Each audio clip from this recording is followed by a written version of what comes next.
Yes विद्यार्थी मित्र हो, आपण आज एक प्रथमेशचा प्रश्न होता त्याच्यावर चर्चा करण्यासाठी किंवा तुम्हाला असाइनमेंट दिली होती त्या असाइनमेंट वरती त्या पुस्तकावरती एक समीक्षा करण्यासाठी आज यावं आपण चर्चा करावी असं माझं प्लॅनिंग होतं. पण त्याच्याबरोबर परीक्षा जवळ आलेल्या आहेत, अनेक काही जण समस्या असू शकतात. तुम्ही इथं आलाय तरी पण तुम्हाला वाटते की आता आज जर नसलं असतं तर चाललं असतं. काही जण आलेले नाही आहेत तर त्यांना वाटतं आज नकोच आहे, नकोच. आता मला तुमचं मत जाणून घ्यायचंय. आज आपण आपली चर्चा कंटिन्यू करूया का का पुढच्या वेळेला करूया? आता पुढच्या वेळेला म्हणजे परीक्षा जवळ आल्यामुळे कदाचित तो पिरियड वाढू शकतो. तर माझा प्रश्न तुम्हाला समजलाय?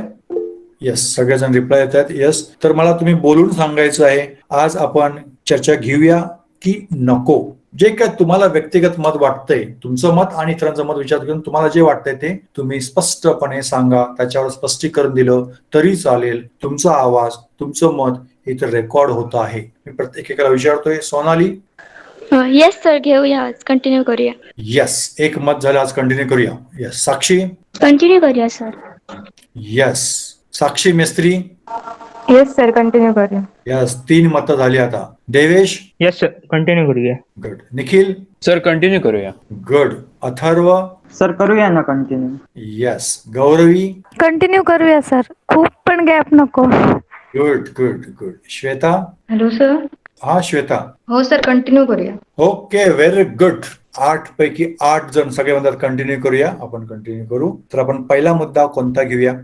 Sir rich dad poor dad वाला. Okay, rich dad poor dad वरती आज चर्चा करू आणि प्रथमेशचा प्रश्न जर वेळ मिळाला तर आपण त्याच्यावरती चर्चा करूया. येस, मी पुन्हा सांगतो, रिच डॅड पुअर डॅड हे पुस्तक तुम्हाला वाचायला सांगण्यामागचा माझा उद्देश होता तुमचे व्ह्यूज ब्रॉडन व्हावे, तुम्हाला एक अँगल मिळावा विचार करण्यासाठी. रिच डॅड पुअर डॅड या पुस्तकामध्ये लेखकाने जे विचार मांडलेले आहेत तेच सत्य आहेत किंवा तेच अगदी बरोबर आहेत असं माझं बिलकुल म्हणणं नाहीये, पण त्याच्यावरती चर्चा होणं गरजेचं आहे. एक काहीतरी पॉइंट आपल्याला पाहिजे जेणेकरून आपल्या जीवनाची, आपल्या करिअरची दिशा आपल्याला ठरवायला त्याचा उपयोग होईल. हा माझा फक्त त्याच्या मागचा उद्देश होता.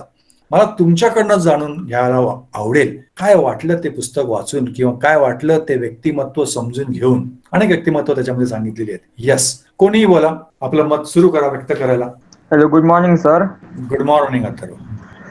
सर मला काही त्या बुक मधली गोष्ट खरोखर पटतात आणि ते खरोखर माइंड ओपनिंग काही गोष्ट आहेत. फॉर एक्झाम्पल, तुमच्याकडे खूप चांगले कम्युनिकेशन स्किल्स असले पाहिजे, तुम्हाला सेलिंग करता आली पाहिजे, तुम्हाला नेटवर्किंग, लोकांशी संबंध ठेवायला जमले पाहिजेत, लिडरशिप क्वालिटी तुमच्याकडे असली पाहिजे, परज्युएट तुम्हाला करता आलं पाहिजे आणि तुम्हाला विकता आलं पाहिजे. ते बरोबर आहे. आणि ऍट द सेम टाइम त्याने असं पण एक्सप्लेन केलं की लोक का सगळ्या लायबिलिटीज घेऊन अख्खा आयुष्यामध्ये ते नुसतं लायबिलिटीज अक्युमुलेट करतात, ऍसेट्स ने अक्युमुलेट करत नाहीत. फॉर एक्झाम्पल, आता इंडियामध्येच बघायला गेलं तर इंडियामध्ये भरपूर पियर प्रेशर असतो. नोकरीला लागला की गाडी घे, मग काहीतरी, मग घर घे, मग तुझं लग्न करूया, लग्नात भरपूर पैसे गेले. काही लोक इतके खुळे असतात लग्नाची कर्ज पण काढून घेतात. मग असं करून करून कसं मग नुसता लायबिलिटीज अक्युमुलेट करतात. मग घराचा EMI, गाडीचा EMI, लग्न केलेलं त्याचा EMI, असं करून करून कसं होतं, माणूस सगळीकडनं त्याची काय म्हणतात तो निचोडला जातो माणूस. आणि मग सेव्हिंग्स राहत नाही. आणि मग नुसतं तुम्ही काय म्हणतात, तुम्ही कंपनीसाठी आणि कॉर्पोरेशनसाठी तुम्ही एक प्रोडक्ट बनून राहतात. आणि मग तुम्हाला जी जॉब आवडत नाही त्याच्यामध्ये तुम्हाला परत भरपूर वर्ष घालावी लागतात, कारण जर तुम्ही जॉब केलात नाही तर तुम्हाला ती EMI भरावे लागणार. सो ह्या काही अशा गोष्टी आहेत ना, ते बरोबर त्याने सांगितलेल्या आहेत. पण तुम्हाला काय करायचंय, तुम्हाला लोकांचा विचार करायचा नाही की लोक तुम्हाला काय बोलतील, तू हे करत नाही, तुझं वय झालंय, तू लग्न कर किंवा गाडी घे. ह्या गोष्टींचा आपल्याला विचार नाही करायचा. आपल्याला फोकस राहायचं आपल्या ऑब्जेक्टिव्हवर की मी कसे ऍसेट्सने अक्युमुलेट करीन आणि कसं मी फायनान्शियली फ्री बनेन. कारण ते सर्वात महत्वाची गोष्ट आहे. जोपर्यंत तुम्ही मोठमोठ्या गोष्टी नाही करू शकत, जोपर्यंत तुम्ही फायनान्शियली एकदम वीक असाल, सो तुम्हाला पहिलं तिथे लक्ष द्यायचं आहे, कसं मी माझ्या खर्चांना कमी करीन आणि मी कशा ऍसेट्सने अक्युमुलेट करीन. सो तो एक पॉईंट बरोबर आहे. आणि टॅक्सेस बद्दल पण त्याने खूप चांगलं सांगितलं की रिच लोक कशी टॅक्सेस लूप होल्सचा यूज करतात आणि कसं टॅक्सेस कमी पे करतात किंवा बिलकुल पे करत नाहीत. सो ते एक त्याने मस्त सांगितलं. पण मला अजून एक काही माझे क्रिटिसिझम पण आहेत ऍट द सेम टाइम. जे ऑथर आहेत ना ते एकदम कटथ्रोट ऑन्टरप्रेनर आहेत. त्यांना असं नोकरीबद्दल त्यांना काय हे वाटत नाही. ते इव्हन मी त्यांचे असे व्हिडिओज बघितले त्याच्यात ते लोकांना बोलत होते की वीक लोक असतात त्यांनी नोकरी करावी. मी म्हणतो असं काय नाही. नोकरी करून पण भरपूर लोक श्रीमंत झालेले आहेत. फॉर एक्झाम्पल तुम्ही एका खूप चांगल्या स्टार्टअप मध्ये तुम्ही काम केलात आणि ती पुढे जाऊन let's say publicly listed company आली आणि तुम्ही त्या स्टार्टअपचा जो ओनर होता त्याच्यासोबत जर तुम्ही इक्विटी नेगोशिएट केला आणि 4-5% इक्विटी घेतलात कंपनीला भरपूर व्हॅल्यू प्रोव्हाइड करून, तर इझिली तुम्ही मल्टीमिलियनर बनणार काही नेक्स्ट 10-15-20 इयर्स मध्ये. सो नुसतं असं इम्पॉर्टंट नाही आहे की तुम्ही जॉबच केली पाहिजे किंवा असं नोकरी पण केली. जॉब करून पण तुम्ही भरपूर श्रीमंत होऊ शकता. येस, पण बिझनेस केला तर तुम्ही ओनर असल्याने मोस्ट ऑफ द तुम्ही रिवॉर्ड स्वतःकडे ठेवू शकतात. ते पण बरोबर आहे. पण ऍट द सेम टाइम आपण ऑथरच्या लाईफच्या डार्क साईड कडे पण बघितलं पाहिजे. ही जी त्यांची मेंटॅलिटी आहे ना कटथ्रोट, की मी काही झालं तरी मी नोकरी करणार नाही कारण पे चेक आला की मला भीती वाटते, कारण मग मी कम्फर्टेबल आहे. ह्या मेंटॅलिटीमुळे ते एकदा रस्त्यावरती पण येण्याच्या जवळ आलेले होते. हे ऑथर तुम्हाला एक त्यांचा मी इंटरव्ह्यू बघितला ना, येस आज त्यांच्याकडे भरपूर मोठा रिअल इस्टेटचा पोर्टफोलिओ असेल, आज त्यांच्याकडे 6 फरारीज एक प्रायव्हेट जेट असेल, पण ते एकदा रस्त्यावरती पण आलेले होते त्यांच्या 20s मध्ये आणि त्यांच्या रेंट पे करायला पण पैसे नव्हते. असे पण त्यांच्यावरती वेळ आलेली आहे. सो ते पण इग्नोर करून चालणार नाही. सो ते कसे एकदम मी एकदा हे काम घेतलं ना की मी त्याच्यामध्ये पूर्ण जाणार. ते सेफ्टीचा विचार करणारे नाहीत. सो ते प्रत्येक माणसाला ते जमणार नाही. सो तुमच्या ॲपिटाईटच्या अनुसार तुम्हाला किती जमतं ते बघून तुम्ही डिसिजन केले पाहिजे. इन्स्टेड ऑफ एका बुक वाचली आणि म्हणणार मी बिझनेस स्टार्ट करणार आहे, मी जॉब हे मला क्विट करणार, तर तसं चालणार नाही करून. हे पण माझं एक क्रिटिसिझम आहे. कारण येस अँबिशियस असलं पाहिजे माणसाने, पण स्वतःला प्रोटेक्ट कसं करता येईल ऍट द सेम टाइम ह्याचा पण विचार केला पाहिजे. तर आपण बघितले एव्हरग्रांड आता ही नवीन कंपनी आहे ज्याचं सध्या चालू आहे. अँबिशियस होती कंपनी, सगळ्या इंडस्ट्रीज मध्ये जायला बघत होती, पण आता भरपूर इतकं कर्ज आलं आहे की पे पण आता ते कर्ज करू नाही शकत. एव्हरग्रांड म्हणून आता विषय चालू आहे. ओव्हर डायव्हर्सिफिकेशन केलं त्या कंपनीच्या ओनरने.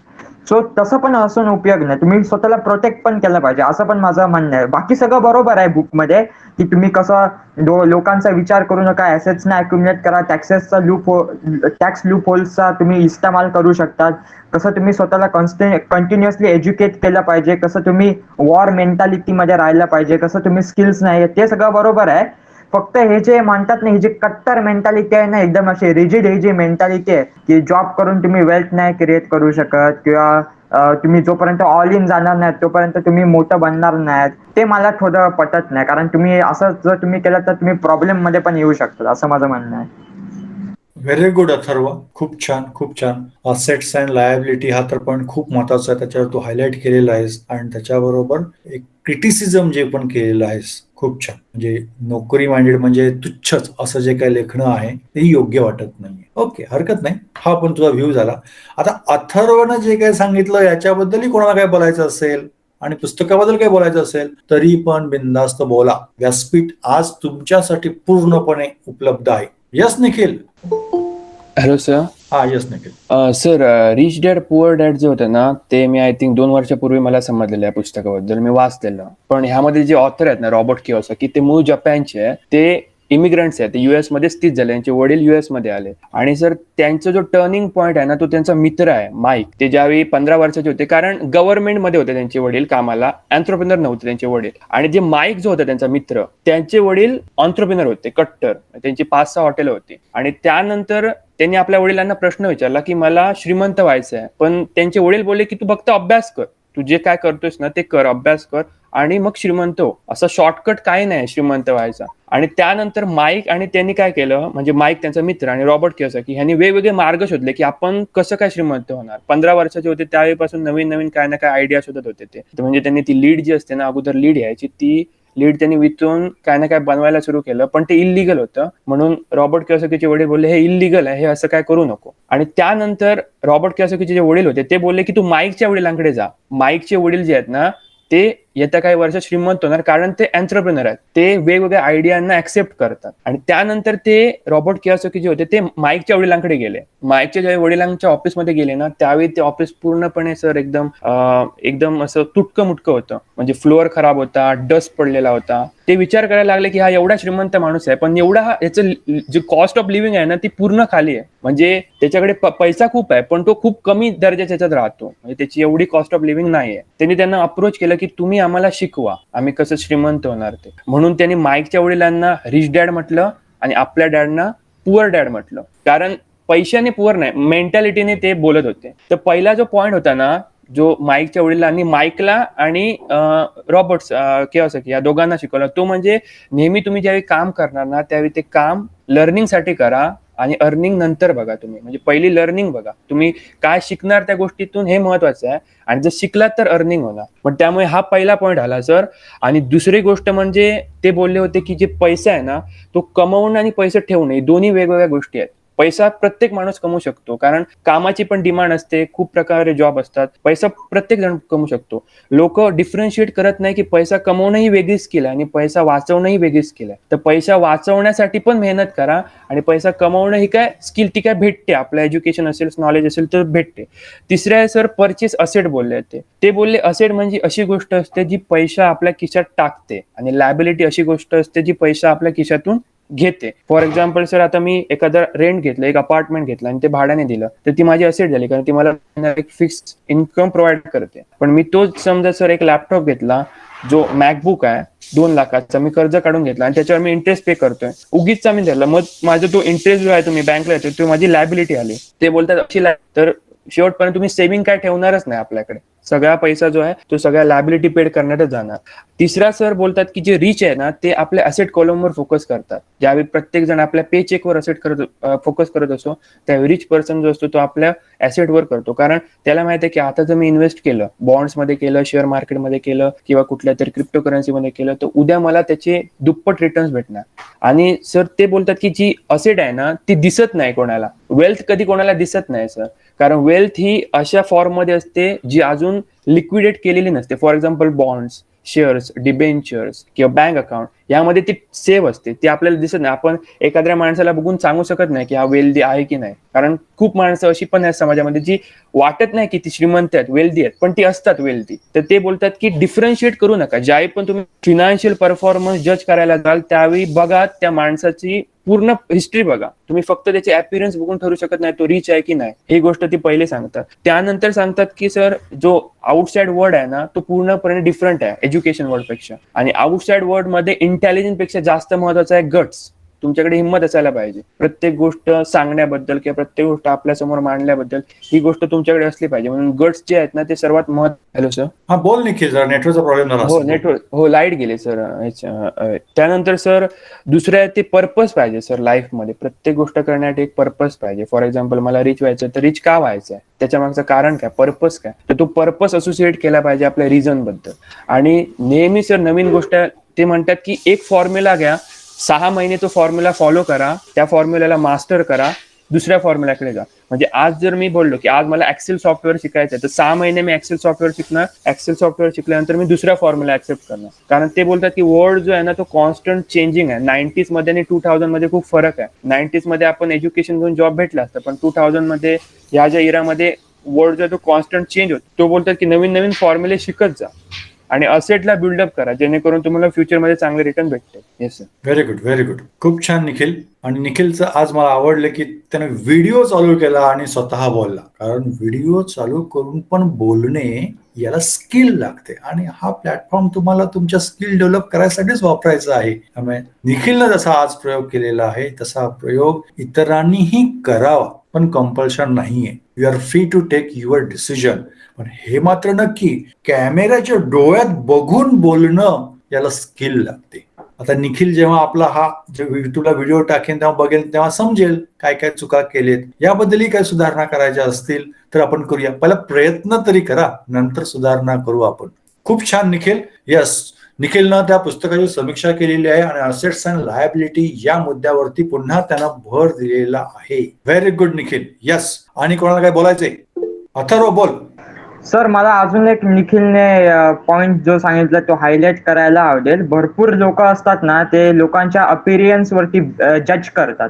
म्हणजे एखादा माणूस आहे, त्याचा भरपूर मोठा बंगला आहे, त्याची लंबी गाडी आहे आणि तो लय चांगले कपडे घालतो म्हणजे तो श्रीमंत आहे, असं नसतं. तुम्ही त्याचे फायनान्शियल्स बघायला गेला नाही, कारण तो लाखात कमवत असेल तो माणूस, पण समज जर त्याच्यावरती भरपूर कर्ज असेल, त्या गाडीसाठी कर्ज काढलं असेल, त्या घरासाठी कर्ज काढलं असेल आणि त्याचे मोस्ट ऑफ त्याचं जे इन्कम आहे ते त्याच्यातच जात असेल, तर तो बाहेरून बघायला तो भरपूर श्रीमंत वाटणार, पण आतून तो खरोखर श्रीमंत आहे का, हा एक मला एक हायलाइट करायला आवडेल.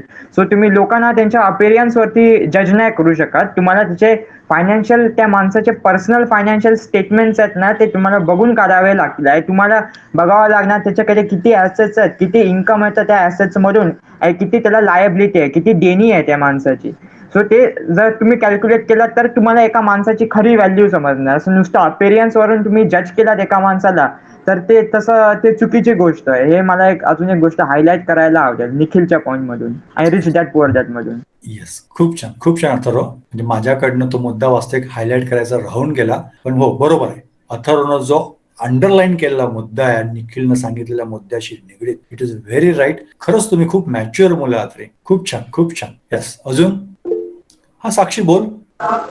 Hello sir. आता आता अथर्वने सांगितलं ना, तो मुद्दा खूप महत्वाचा आहे. कारण सगळ्यात मोठा रोग असतो की काय म्हणेल लोक, हा एक सेंटेन्स आहे फेमस त्याच्याप्रमाणे. आणि या दोघांनी तसे बहुतेक पॉइंट सांगितले, पण मी तुम्हाला सांगायचं आहे की आपण शिकण्यासाठी काम केलं पाहिजे, पैशासाठी नाही. आपण जितकी आपल्या स्किल डेव्हलप करण्याकडे जाऊ ना, आपोआप पैसा आपल्याकडे येईल. त्या रिच डॅड पुअर डॅड मध्ये म्हटलेलं पण असं की श्रीमंत लोक पैशासाठी काम करत नाही, तर पैसा त्यांच्यासाठी काम करतो असं. आणि 3 इडियट्स मध्ये तो एक डायलॉग होता बघा आमिर खानचा, कामयाब होने के लिए नहीं, काबिल होने के लिए काम करना चाहिए अपने के लिए. ऐसा असं वाटतंय मला. म्हणून आपण अडथळ्यांना, भीतीला, वाईट सवयीला, ह्या सगळ्या गोष्टींवरती मात करून आपले स्किल, आपलं रेग्युलर रुटीन सेट करून आपल्या यशापर्यंत गेलं पाहिजे. मग बाकीच्या गोष्टी ऑटोमॅटिक आपल्या बरोबर येतात, फक्त आपला 100% दिला पाहिजे असं वाटतं मला. बाकी सगळं त्यांनी सांगितलंच आहे. खूप छान, खूप छान साक्षी. येस, शिका असं ते साक्षी म्हणते. शिकणं खूप महत्वाचं आहे. Very good, very good. खूप मॅच्युअर कन्क्लुजन काढताय तुम्ही. अजून गौरवी बोल. हां. तर त्यांच्या पुस्तकात जो एक पॉइंट होता ना, की म्हणजे तुमच्याकडे जे प्रॉडक्ट आहे ते तुम्ही विकायला शिकलं पाहिजे. म्हणजे तुमच्याकडे जे आहे ते तुम्ही क्रिएटिव्हली रिप्रेझेंट करायला शिकलं पाहिजे. हे मला खूप आवडलं. कारण असं काहीतरी म्हण आहे की म्हणजे बोलणाऱ्याची माती पण विकली जाते, पण गप्प राहणाऱ्याचं सोनं सुद्धा विकलं जात नाही. म्हणजे काही वेळा तुम्हाला ऍडव्हर्टाईज करण्याची पण गरज असते आणि ते चांगल्या प्रकारे रिप्रेझेंट करण्याची गरज असते. नाही तर तुमच्याकडे पोटेन्शियल खूप आहे, पण ते वापरलंच जाणार नाही. तो एक मला पॉइंट खूप चांगला वाटला. आणि त्यांनी म्हणजे तुम्ही स्वतःसाठी संधी निर्माण करा, ते एक जे सांगितलं तेही मला चांगलं वाटलं. कारण आपण जर थांबत राहिलो की आता मला हवी तशी संधी येईल आणि मग मी काहीतरी करेन, तर मग खूप वेळ जाईल. आणि आपल्याला काय माहिती आपल्याला हवी तशी संधी मिळेल का नाही, कारण आपल्या हातात नाही ना सगळं घडवणं. त्यामुळे आपणच प्रयत्न केला पाहिजे. तोही मला पॉइंट चांगला वाटला. आणि तुमच्याकडे असेट्स जास्त असल्या पाहिजेत, लायबिलिटीज नाही, हेही मला बरोबर वाटलं. कारण जर आपण एखादी गोष्ट म्हणजे कर्ज घेऊन घेतली, म्हणजे पैसे नसतात त्यामुळे आपण कर्ज घेतो, ही गोष्ट बरोबर आहे. पण मग एकदा असं होतं की आपण ती गोष्ट म्हणजे वापरतो, पण त्याच्यासाठी म्हणजे त्याचा आनंदापेक्षा सुद्धा जास्त ते हप्ते फेडण्यातच आपलं म्हणजे त्याचाच विचार आपल्या मनात जास्त असतो की आता या महिन्यात हप्ता फेडायचा आहे, भरायचा आहे. त्यामुळे आपण असेट्सने श्रीमंत झालं पाहिजे. हाही मला पॉइंट चांगला वाटला. आणि म्हणजे निगेटिव्ह पॉइंट म्हटलं तर त्यांनी ते म्हटलं होतं की म्हणजे नोकरी करण्यापेक्षा म्हणजे बिझनेस केला पाहिजे, किंवा नोकरी करणारे वीक असतात असं मगाशी जसं अथर्व म्हणाला. मला पण तो पॉइंट म्हणजे त्यांचा चुकीचा, म्हणजे आता माझ्या बाबतीत चुकीचा नाही नसेलही, पण तो असं मला निगेटिव्ह वाटला. कारण जेव्हा तुम्ही बिझनेसमॅन होता तेव्हा तुम्ही नोकरीला कोणाला तरी ठेवणारच आहात ना. कारण तुमच्याकडे कोणतरी नोकरीला असणारच आहे. तुम्ही दुकान जरी चालवलं आणि ते दुकान म्हणजे खूप तुम्ही एक्सपांड केलं, तर मालही तुम्हीच आणणार, विकणारही तुम्हीच, हिशोबही तुम्हीच ठेवणार, असं होऊच शकत नाही. तुम्ही नोकरीला ठेवणारच आहात. त्यामुळे ही मेंटॅलिटी बरोबर नाही. कारण मग तुम्ही जर असा विचार करत असाल की नोकरी करणाऱ्या व्यक्ती ह्या जर वीक असतात, तर मग तुम्ही तुमच्याकडे जे नोकरी करणारे व्यक्ती असतील त्यांनाही तुम्ही वीक म्हणणार आहात का? किंवा त्यांनाही तुम्ही म्हणजे भले तुम्ही त्यांना तोंडावर कमी असं लेखणार नाही, पण मनात तुमच्या असं जर येत असेल तर म्हणजे हे चुकीचं आहे. कारण ते सुद्धा जेव्हा आपणच आपली आयडिया रिप्रेझेंट करतो, म्हणजे बिझनेस करतो, तेव्हा तुम्हाला त्याच्यासाठी बराच पैसा मिळू शकतो. कारण तुम्हीच तुमची आयडिया रिप्रेझेंट करताय. पण एखाद्या वेळी जेव्हा तुम्ही दुसऱ्या ठिकाणी नोकरी करता, तेव्हा तुम्ही तुमची बुद्धी दुसऱ्यासाठी वापरत असता, एका लिमिटेड पैशासाठी. मग ती व्यक्ती कशासाठीही सॅक्रिफाईस करू दे, तिला बिझनेस जमत नाही म्हणून असेल किंवा फायनान्शियली कॅपेबल नसेल ती व्यक्ती, काहीही कारण असू दे, पण एका लिमिटेड पैशांसाठी ती व्यक्ती स्वतःचे कष्ट देतीये तुमच्याकरता. मग त्या व्यक्तीला आपण म्हणजे वीक म्हणणं मला बरोबर वाटत नाही. त्याचं असेल काहीतरी कारण जे आपण समजून घेऊ शकत नाही. पण शेवटी बिझनेस करणाऱ्या व्यक्तीला नोकरी करणार, त्याच्याकडे जे नोकरी करतात त्यांचं सहकार्य असल्याशिवाय तो कसा बिझनेस पुढे नेणार? त्यामुळे मला पहिल्यापासूनच म्हणजे आधीपासूनच असं वाटतं की असं म्हणजे करूच नाही की बिझनेस चांगला का नोकरी चांगली. कारण शेवटी बिझनेस करणाऱ्या माणसाला नोकरी केलेल्या माणसाची गरज असतेच. भले तो मोठा नसेल बिझनेस, जर एखादा व्यक्तीचं हॉटेल असेल तर तो तिथे मदतनीस म्हणून कोणतरी ठेवणारच आहे ना, मग तो व्यक्ती त्याच्याकडे नोकरी करतोच आहे. त्यामुळे तो एक पॉइंट मला म्हणजे पहिल्यापासूनच नाही पटत, आणि आता तो म्हणजे थोडा मला निगेटिव्ह वाटला त्यांचा. आणि एक पॉझिटिव्ह पॉइंट सांगायचा राहिला होता तो म्हणजे ते एक मला बरोबर वाटलं की पैसा तुम्ही खर्च करण्यापेक्षा वापरला पाहिजे. कारण अशी खूप लोक असतात जी भरपूर पैसे एखाद्या गोष्टीवर खर्च करतात आणि त्यातनं फायदा मात्र काहीच होत नाही. म्हणजे एकतर त्यांना, आणि म्हणजे कुठलीही गोष्ट विकत घेताना आपण ती वापरणार आहोत का याचा विचार करून जर घेतली तर आपोआपच पैसा वापरला जाईल खर्च होण्यापेक्षा. कारण काही लोक असे असतात की खूप पैसे घालतात आणि नंतर त्याच्यातनं त्यांना काहीच बेनिफिट होत नाही, किंवा नंतर त्यांना कळतं की हे आपल्यासाठी बरोबर नाही, ह्याच्यापेक्षा दुसरं आपण काहीतरी चूज करून विकत घ्यायला हवं होतं. मग तो पॉइंट मला बरोबर वाटला की आपण विकत घेतानाच विचार केला पाहिजे की आपण पैसा वापरणार आहोत, ह्याच्यातनं आपल्याला काहीतरी फायदा आहे, हा विचार करून जर घेतलं तर आपोआपच पैसा वापरला जाईल. हो, थँक्यू. गुड गौरवी, खूप छान, खूप छान. तुम्ही सगळेजण प्रगल्भ विद्यार्थी आहात. स्पष्टपणे तुम्ही तुमचं मत मांडताय, खूप छान. आणि महत्वाचं म्हणजे तुम्ही इथं तुमचे कम्युनिकेशन स्किल वाढवताय. तुम्ही जेवढा प्रयत्न करणार, जेवढं बोलणार, मला खात्री आहे तुम्ही नक्की प्रगती करणार. तशी आज प्रगती निखिलने केली, व्हिडिओ सुरू केला. Yes, that's a spirit to work. अशीच प्रगती सगळ्यांनी करावी असं मला वाटतं. येस, अजून कोणाला काय सांगायचंय?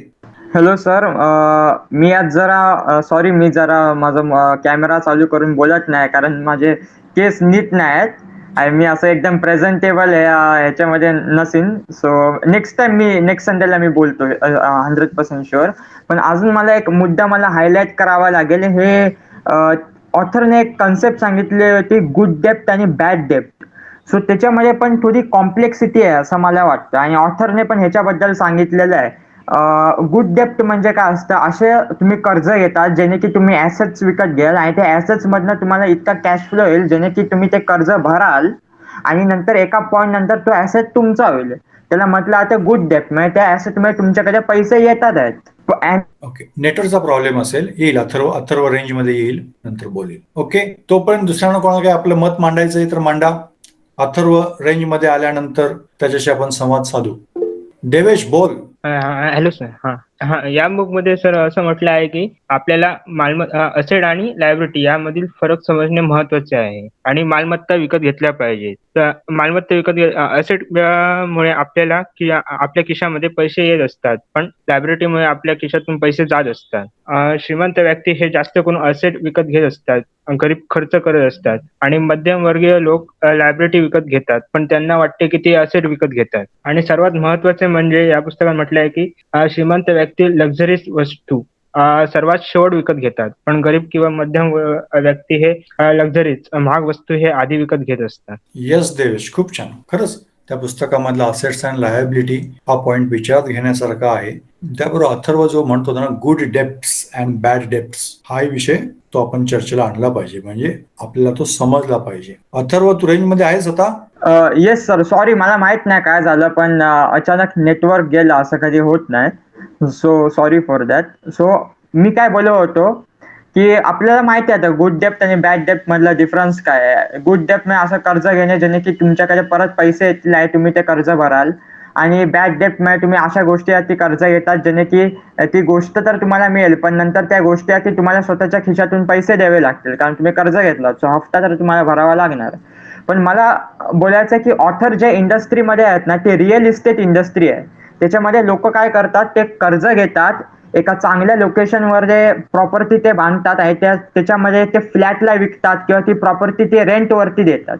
सो त्या इंडस्ट्रीमध्ये गुड डेप्ट हे खूप चांगल्यापणे चालतंय, पण ते प्रत्येक इंडस्ट्रीसाठी ते लागू होत नाही. तुम्ही म्हणत असाल ओके मी गुड डेप्ट घेतोय, मी बिझनेस सुरू करतोय, पण डिपेंड करतं तुम्ही कसल्या इंडस्ट्रीमध्ये आहात. काही अशा इंडस्ट्री आहेत जिथे तुम्ही बिझनेस सुरू केलात, जर तुम्ही कर्ज घेतला असाल तर त्या बिझनेसला सक्सेसफुल बनायला वेळ लागू शकतो. सो तुम्ही फायनान्शियल ट्रबल मध्ये येऊ शकता, कारण तुम्हाला हफ्ते पण परत भरायचे आहेत. सो त्याच्यामध्ये पण डिफरन्स आहे, डिपेंड करतं तुम्ही काय करतात. तुम्ही गुड डेप्ट घेत असाल, बरोबर आहे, तुम्ही कंपनी स्टार्ट करतात, कर्ज घेतात आहात, पण डिपेंड करतं तुम्ही तुमच्याकडे किती कॅश फ्लो येणार आहे, जेणे की तुम्ही रेंट पे करू शकाल की नाही. सो गुड डेप्ट कधी पण बॅड मध्ये पण बदलू शकतं. सो त्याच्यामध्ये एक कॉम्प्लेक्सिटी आहे ती मला हायलाइट करायला आवडली आज. येस, साक्षी बोल. सर, मला एक बेसिक गोष्ट म्हणजे त्या पुस्तकातून अशी कळलेली, म्हणजे प्रत्येक वेळी आपण विचार करताना असं एका ट्रॅडिशनल वेने विचार न करता आपण प्रत्येक वेळी आपण एक वेगळ्या पर्स्पेक्टिव्हनी सगळ्या गोष्टींकडे बघू शकतो. खास करून एक वेल्थ म्हटलं तर हा मला जॉबच करायचा आहे किंवा एक ट्रॅडिशनल बिझनेस करायचा आहे असं नाही, पण आपण वेगवेगळ्या दृष्टीने करू शकतो, जसे की ॲसेट्स. आणि अजून एक पॉइंट म्हणजे जरी आपल्याला ॲसेट्समध्ये जरी इन्व्हेस्ट करायचं असेल तरी पण आधी आपल्याला कॅपिटलसाठी आपल्याला आपली स्किल्सच डेव्हलप करायला लागतात. कारण जर आपल्याकडे कॅपिटल असेल तरच आपण ॲसेट्समध्ये इन्व्हेस्ट करू शकतो असं मला वाटतं. आणि तेच म्हणजे think out of the box हे एक चांगलं आहे. येस, खूप ओके. छान. Yes, out of the box thinking खूप महत्वाचं आहे, आणि हे शाब्दिक आपल्याला ठेवायचं नाही. Out of the box thinking करण्यासाठी आपण इकडे येतोय, प्रत्येकाचे विचार समजण्यासाठी आपण हे चर्चा घडवतोय. येस, खूप छान साक्षी. येस, अजून कोणाला काही सांगायचंय? येस, तुम्ही जर बोलणं झालं असेल ना तर तुम्ही हँड रेज केलेला असतो ना, तो खाली घ्या, म्हणजे मला वाटणार की ओके झालं तुमचं बोलणं. ओके, निखिल बोल. Hello sir. हा बोल निखिल. सर, तिकडे 3 मॅनेजमेंट स्किल्स दिल्या आहेत ज्या खूप इम्पॉर्टंट वर्क करतात.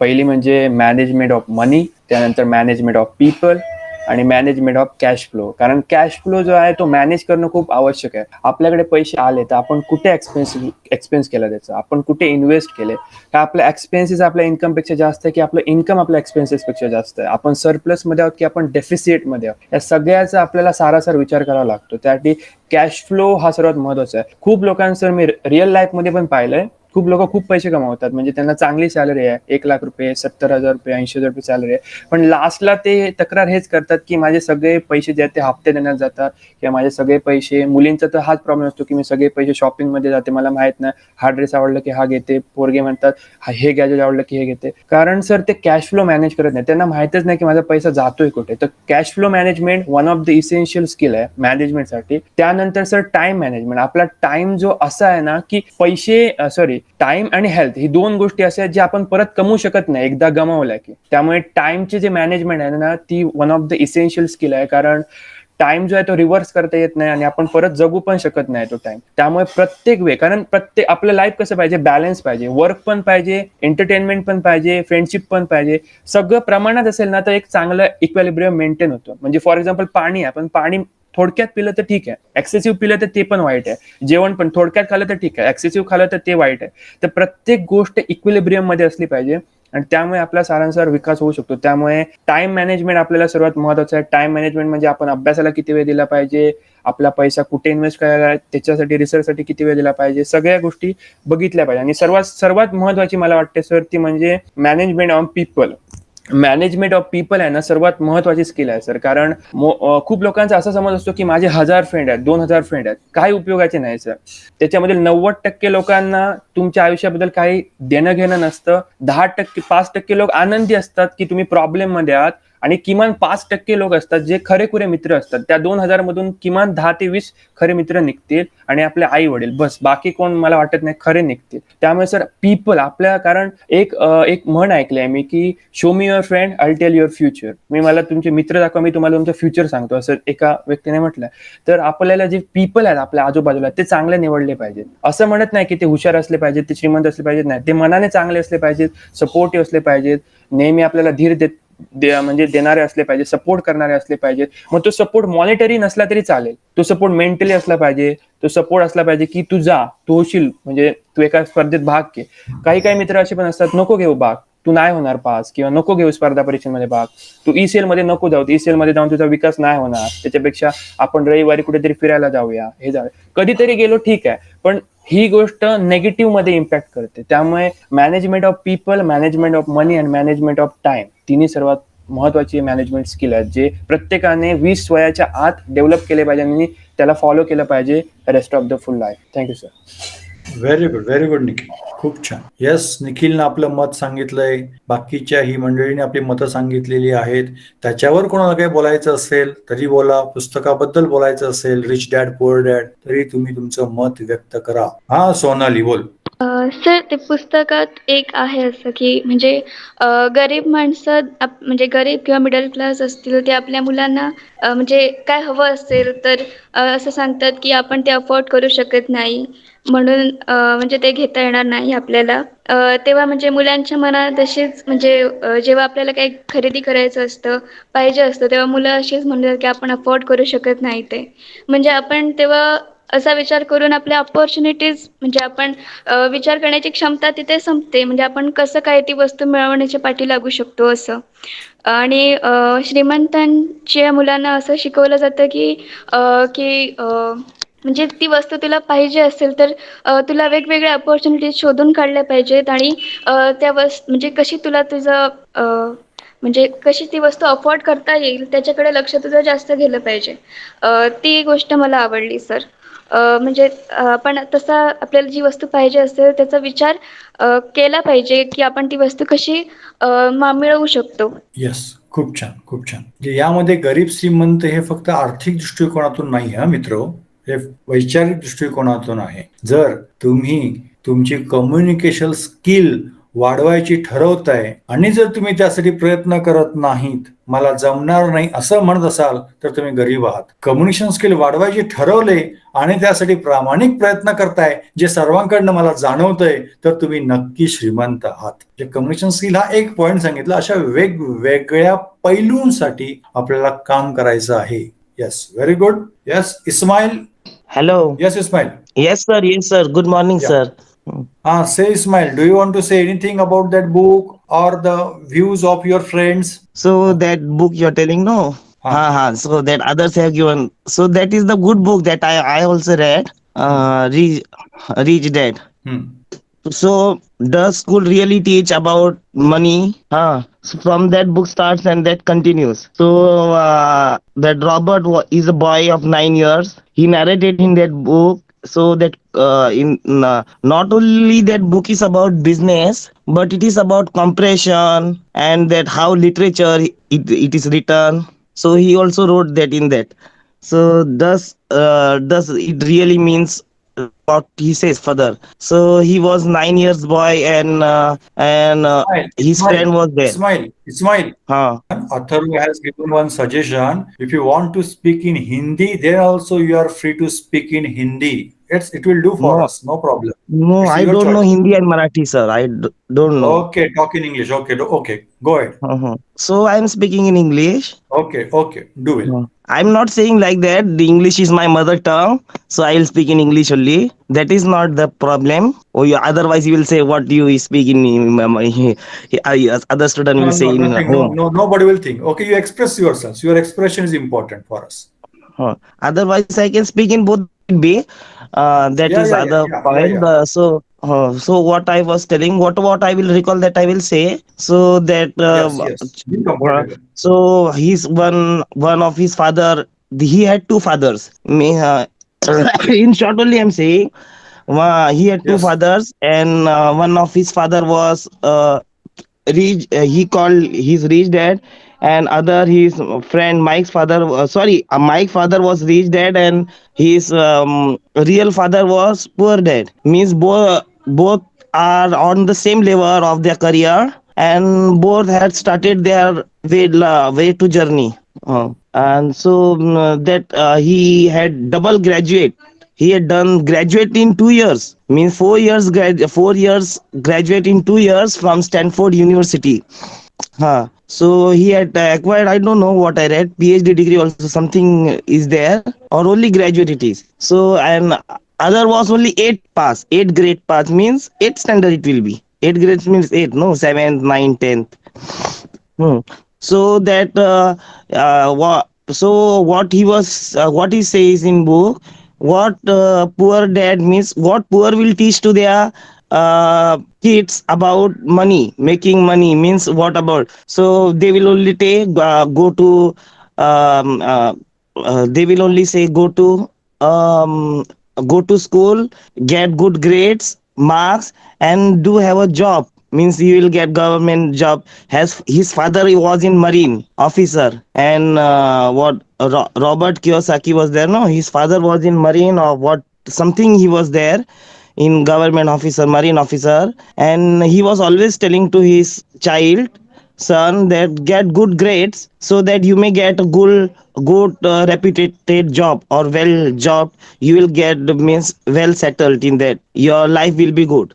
So he means in that book, does getting good grades in school really does it means getting a good job, means really he succeed in life? He says, he asked question to the reader who reads that book, listen. So does getting good grades in school means he will succeed in whole life? So his teaching was like that. He told, in each and every family, that means in poor family, everybody thinks that means study hard and you will get a good job. And while the other things, while on the other part, that he's that Mike reached that to tells to him, means tells that means only good grade is not, means marks are not only important in life, school teaching is not important, what with lectures are there, it experience is also important. Means suppose after in later that he works in a shop, how he got the experience. So that, so afterwards that forward that came. So that once he met I think so afterward that so he was telling to at 9 years he went to my friend to learn about business. To his means he Mike requested, appointed an appointment from that his father, who my father, that he want to learn about business. So they both went to he one that story also I'm not remember story. I will that two were sitting, two persons were sitting. He sat in middle. Afterward, that person called. He told 5 cents he will give. He told, you will work for me. You will work for me. He told, means tell, means give me commitment. You will work or not? In that next chapter it is. So give me commitment that you will work or not, means for 5 cents. So he told ready for work, and that Mike, all laborers were there, means laborers were there working for him. He was having a hotel owner. He asked Mike how much. Your one was supervisor on the road, other were women's were manager. So that you will work for money. So he told, I will not teach as you're teaching in school. I will not give that type of education. So I will give you education as in school, how it is, means as in school like that. I will not give. I will teach you. He nodded in head and and he is agreed. So so he went, after that then more conversation was there. I am not recalling, but afterwards I am telling, he went to that Ismail, in Ismail, Mrs. Martin work. Huh. Ismail. The story is there. No, it's a lengthy. We have all understood the story. Moral of the story, about which you can Huh. talk in detail. Yeah. Say. So that moral of the story means the boys and the little boys, he explained in that way. He made himself, when he was he is at this stage, no, 50 years or 60 years, he made as a child, recall that memory and wrote in the English literature. And what a good thought he wrote. He was not able to write on that day also, and he told, and what he wrote, that he told, some people say that we will take car and we will take bungalow, and he told it is not like that. The student went through that many homes, student, student, not the children, went to many home and collected toothpaste, and they did something, means from the toothpaste they were making sale, what they were making from their new business. They told they did something. At least they did something. And in Good. and so that is the point, one point to be noted. So they did not stop anywhere, and after that they did free job also with that without salary. And after, and in nice many interaction were going on with Rich dad, Mike's dad, and that student. So he learned through experience, which they may not have been learned in school. That is shown in the story. So they learn in that school, and after, in the later part of story, that he owned a house, gave on rent first for the professor took that house, and that danger house was there. That what that Haveli, that Bhoot Bangla was, any that dangerous house was there, and he took that house, and how he made that money and how he started that money, it is shown. So he told that either without doing efforts, some people say by only other afterwards, that one child grows, and after that old age that died without the child dies without any name or anything. If he does for people, if he do something for people, then they will ask. No, in previous they told how that Mike came, that they only two child came to learn from them, others no job worker, and job means that workers, laborers, and anybody who is working. So he is telling, what he is telling to them, he will teach, means who want to learn, leave that other who do not want to, who can learn, they should teach. No, they should learn, no, who can do business. He is showing in that moral of the story. He was buying assets. So assets and liability, he was focusing on more. He's telling, read many more books. So whether your knowledge is less, they will become your knowledge to be knowledge will be become more. Read books more and more. He is showing in last part. So that much only. Otherwise, I would have told you. I am not. Yeah. You are not feeling well, so afterwards again, if you want, you will ask. No. I told. So he's telling like that. That. Hello. Now, any more Understood, conclusion? He is telling to buy assets. Yes. That is only the conclusion. Okay. Good. Is it over, Ismail, now? Yes. Okay, I told good. you short summary, no? Yes. Shortly you told. Next time. And in middle also, that many rhyming words are there. I wrote in the book. That is very. So he told one means one father told like that. One father told like that. It is a very rhyming. If it is made in the musical, no, it will be very to listen. So that let it be. Sorry, sir. No, any criticism about that book? Any criticism? Do you want to criticize? Criticize means actually what, sir? Miss, whatever you said, that you are agreeing with those points. If any point is there, Atharva did criticism about that book. Likewise, if you want to say this point should not be there, then you can say accordingly, if it is there. No, it consists of 8 chapter. It is shown in that book that हाँ नहीं नहीं मैं भिगता हूँ ना, मैं बाहर हूँ. Okay, हाँ, okay, Ismail, okay, जाता हूँ Ismail, जाता हूँ, मैं घर में जाता हूँ बारिश आती. So that Ismail, that money is not running behind. Money should run behind them. They should not run behind money. Any negative point if you are saying that, if any negative point if you are saying that I don't have any negative point, it is everywhere it is shown positive point only. That book is made, no, every book is made from that positive point. How can we made it negative? So so our that I say means most of the people are there. Huh.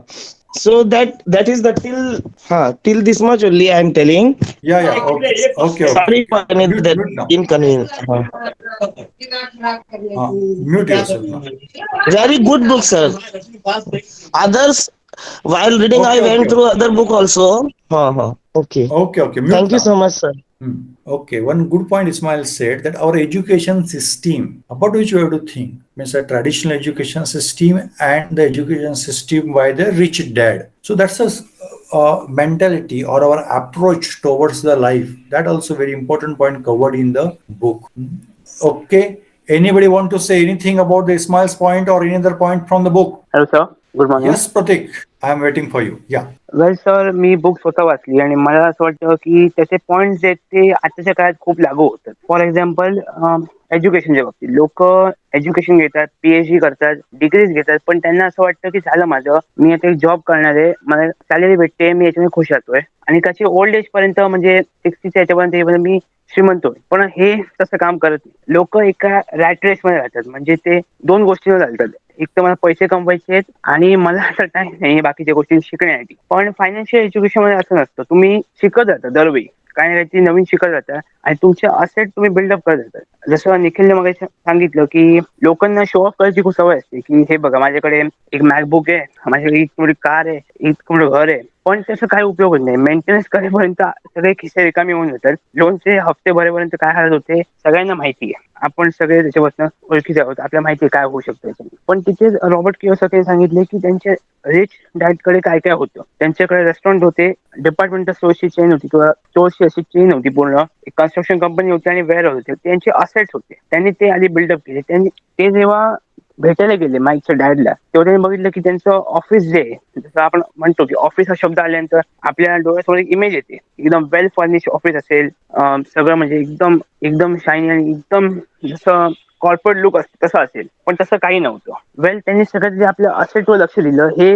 दाखवण्यापेक्षा की हे बघा मी अशा ऑफिसमध्ये राहतो, मी असं काय करतो. तर हे आपण शिकू शकतो की फायनान्शियल एज्युकेशन तुम्हाला शिकवतं की असेट बिल्डअप हे शो ऑफ पेक्षा जास्त महत्वाचं आहे. आणि त्यांनी अजून एक पॉईंट सांगितलं की लोक जी आहेत ती 2 गोष्टीमुळे आजकाल काम करतात. एक तर फिअर, दुसरं ग्रीड. लोकांना भीती आहे की माझ्याकडे जर पैसे नसतील तर लोक मला काही सिरियसली घेणार नाही. फिअर आणि काय? ग्रीड, लोभ. ग्रीड. एक मिनिट सर.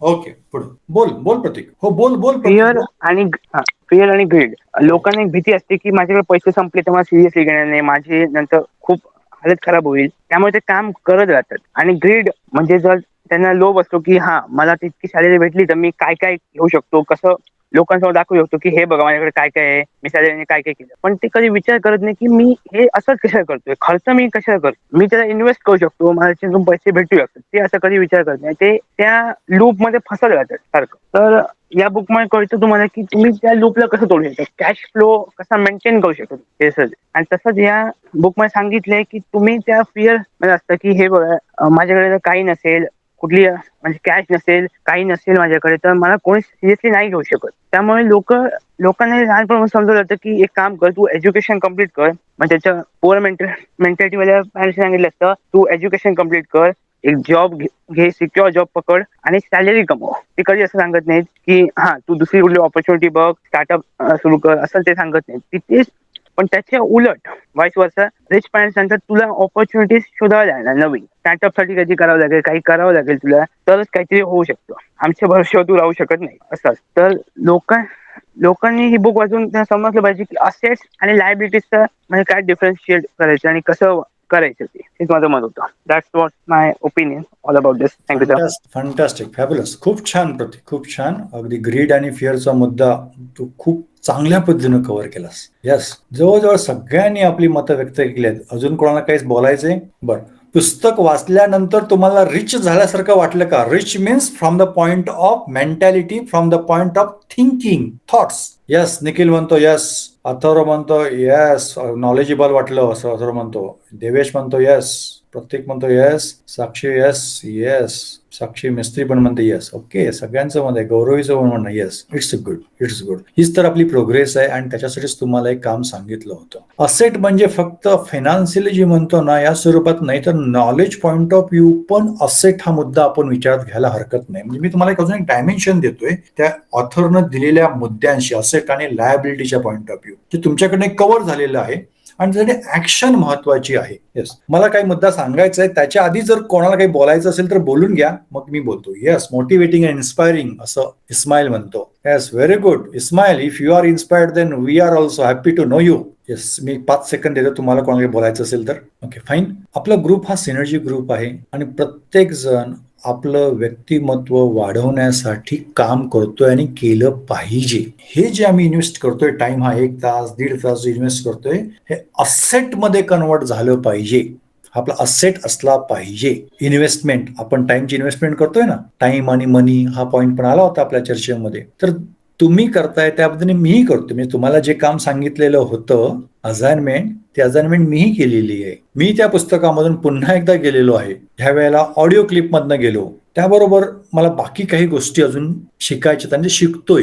तुम्ही ते शिका. आता काय झालंय, आताचा पिरियड जो आहे तो तुमच्या एक्झामचा पिरियड आहे, इथून पुढचा येणार. त्यासाठी कदाचित अभ्यास करावा लागत असणार, वेळ लागत असणार. आणि दुसरी महत्वाची गोष्ट म्हणजे मीही अभ्यास करतोय, मीही शिकून घेतोय. काही गोष्टी जे मी तुमच्यासमोर ठामपणे मांडतो, माझे विचार तुमच्यासमोर मांडतोय. कारण काय? कारण मी कोणाकडनं तरी शिकून घेतलेलं आहे. If we learn from a mentors, if you learn from national and international personality, then we can go way ahead in our success. It is my view. आणि अजूनपर्यंत मी खूप जणांकडनं माहिती घेऊन, ट्रेनिंग घेऊन, कोचिंग घेऊन माझ्या व्यक्तिमत्वामध्ये बदल केलेले आहेत आणि आत्ताही करतोय. म्हणजे आता मी माझ्या असेट बिल्डिंगकडे लक्ष देतोय आणि त्यामध्ये कुठेतरी फोकस करणं आवश्यक आहे. आणि आता मी तुम्हाला क्लिअर कट सांगतो, आता मी कोणाचं मार्गदर्शन घेतोय? Rohini Mundra, great international TEDx speaker, नाव ऐकलं असेल किंवा सर्च करा. आता त्यांच्याकडनं मी ट्रेनिंग घेतोय, स्पीकर, कोच आणि ट्रेनर बनण्यासाठी. दुसरे आहेत पुरुषोत्तम हंबार्डे. ओके, त्यांचे पण एक वेगळाच लाईफस्टाईल आहे आणि त्याच्यातून आता त्यांनी बऱ्यापैकी अर्निंग केलं. Earning is not a main objective, but giving whatever I have to others, that's my mentality. आणि ते जर द्यायचं असेल तर काय, कसं द्यायचं, त्यांनी अभ्यास केलेला आहे, त्यांच्याकडनं जर शिकलं तर मला त्यात वेळ कमी खर्च करावा लागेल, माझा वेळ वाचेल आणि जास्त तुमच्यापर्यंत किंवा इतरांपर्यंत पोहोचवता येईल. कोर्स मॉड्यूल डिझाईन करण्यासाठी मी त्यांच्याकडनं मार्गदर्शन घेतोय. आणि युट्यूब संदर्भामध्ये श्रीराम बेन्नूर आहेत, त्यांचंही ट्रेनिंग चाललेलं आहे. आणि ह्याच्या आधी मी ज्यांच्याकडे ट्रेनिंग घेतलेलं आहे झिंक फॉर्मेशनचे रोहित बागायतकर सर, आता त्यांचं कोचिंग, म्हणजे मी जे काय ऍक्टिव्हिटी टार्गेट घेणार आहे, एक गोल सेट करणार आहे, तर गोल सेटचं एक्झिक्युशन होण्यासाठी प्रयत्न मलाच करायचे आहेत. पण त्याच्याबरोबर त्या personality development point of view, execution point of view मला रोहित बागायतकर सरांचं मार्गदर्शन लाभणार आहे. आणि या कामासाठी मी स्वतःला झोकून देऊ इच्छितो. नेमकं निष्ठ म्हणजे एक कुठल्या एरियावरती माझं कोर्स मॉड्यूल तयार करायचंय हे आता फायनल झालेलं नाहीये, पण लवकरच ते फायनल करणार आहे. आणि याच्यासाठी मला 4 आठवडे ते 8 आठवड्याचा वेळ पाहिजे. मित्र, मी काय बोलतोय ते तुम्हाला समजतंय का? नाही, एकच रिप्लाय आला मला. Yes, Nikhil, Sakshi, Devesh, Sakshi, Atharva. Okay, hello sir. हा गौरवी बोल. सॉरी फॉर गौरवी बोल. 4 आठवड्यांचं काय सांगितलं मला? आज जरा रेंजचा प्रॉब्लेम आहे, मी जरा दुसरीकडे आले त्यामुळे मला येत नाही. ओके, काय आहे, माझ्यावर मोठी जबाबदारी आहे तुमची, म्हणजे आपल्या ग्रुपची. माझ्याकडे व्यक्तिमत्व आहे, माझ्याकडे नॉलेज आहे, माझ्याकडे इन्फॉर्मेशन आहे, स्किल आहे, पण तीही मला पॉलिश करायची आहे, मला डेव्हलप करायची आहे. आणि ती डेव्हलप करण्यासाठी मला फोकस करायचंय 4 आठवडे ते 8 आठवडे, म्हणजे 1 महिना ते 2 महिने त्या कामासाठी. त्यामुळे मी काय करणार आहे मी तुम्हाला सांगतोय. गौरी, लक्षात येते? हा हो सर हो. Yes. आता मी थोडी हा. हा येस. आणि ते काम करण्यासाठी मला वेळ पाहिजे आणि त्यामुळे मी माझ्या बऱ्याचशा रिस्पॉन्सिबिलिटी म्हणजे माझं सोशल मीडिया जे काय अपिअरन्स असणार किंवा बाकी जे काही इंटरॅक्शन असणार ते भरपूर मी कमी करणार आहे. फक्त आणि फक्त माझं जॉब, आता हा जो काम आहे तो माझ्या प्रोफेशनशी निगडीतच आहे. पण जर तुमची परमिशन असेल तर पहिला मला स्पार्क म्हणजे एक स्पार्कन होऊ द्यात अशी मी एक विनंती करेन. जर तुम्ही म्हणाल नाही आपण आलोच पाहिजे रविवारी तर ठीक आहे, मी काढीन वेळ तुमच्यासाठी, पण मला पहिला तुमच्याशी संवाद साधला पाहिजे ना. तर या कामासाठी मला वेळ पाहिजे. तर तो मला वेळ मिळेल का हे मी तुम्हाला विचारतोय, कारण आपला बोललोय ना आपला ग्रुप आहे, सिनर्जी ग्रुप आहे, आपण चर्चा करायची. त्याबरोबर तुम्ही काय करायचं हे आपण ठरवूया. पण त्याच्या आधी मी जो प्रश्न विचारलेला आहे त्याचा जर फीडबॅक किंवा उत्तर जर मला मिळालं तर चालेल. मला प्रश्न समजलेला आहे. येस. निखिल म्हणतो yes, I should take time, I can take time. Devesh म्हणतो येस येस. गौरव म्हणतो येस. साक्षी म्हणतो yes. Okay. Yes, certainly Nikhil. तेच तर, कारण कसं आहे आपल्याला पण काही मर्यादा असतात आणि ह्या गिफ्टेड लोक, गिफ्टेड नाही ते स्वतः मध्ये आम्ही गिफ्टेड नाही आहोत, आम्ही प्रयत्न केले. म्हणजे त्यांच्याकडे काहीतरी दिशा आहे सक्सेसफुल होण्याची, जी माझ्याकडे माझा फॉर्म्युला आहे. पण तो फॉर्म्युला मला तपासून बघता येईल किंवा तो फॉर्म्युला मॉड्युलेट करता येईल यासाठीच मी हे करतो आणि त्यासाठी इन्व्हेस्ट करतोय मी भरपूर पैसा. I am not counting in terms of money, I am considering it in terms of learning. जे पुस्तकात म्हटलं लर्निंग महत्वाचं आहे आणि तो ॲटिट्यूड, तो अप्रोच माझा अनेक वर्ष राहिलाय. त्याच्यामुळेच तर आपण हा ग्रुप तयार करू शकलो आणि तो ॲटिट्यूड मला वाढवायचा आहे. यासाठी फक्त मला एक महिना ते 2 महिने आपण समजू, मला आपल्या ह्या प्रोग्राम पासून थोडी रजा घ्यायची आहे. तोपर्यंत मी माझा अभ्यास करणारच आहे, त्याचं शेअरिंग तुमच्याशी नंतर करेनच. आणि त्याबरोबर तुम्ही अभ्यास करायचा आहे. तर काय करायचं आहे, काय ठरवूया. ज्यांनी जर पुस्तक अजून पूर्णपणे वाचलं नसेल रिच डॅड पुअर डॅड तर वाचा. त्याचं को ऑथर्स आहेत त्यांनी पण त्याच्यावर क्रिटिसिझम केलेलं आहे, तेही वाचायला हरकत नाही. क्रिटिसिझम एवढं काही खूप स्ट्रॉंग नाही पण काही पॉइंट्स आहेत खूप छान आहेत क्रिटिसिझम मध्ये. अजून एक हू मूड माय चीज हे एक पुस्तक आहे, हे मी तुम्हाला होमवर्कला देऊ इच्छितो. ऐकलंय पुस्तक? छोटंसं पुस्तक आहे, हू मूड माय चीज. ओके. इस्माईल नाही ऐकलंय. ओके. बाकीचे नाही ऐकलंय? नाही. येस. अथर्व म्हणतो येस.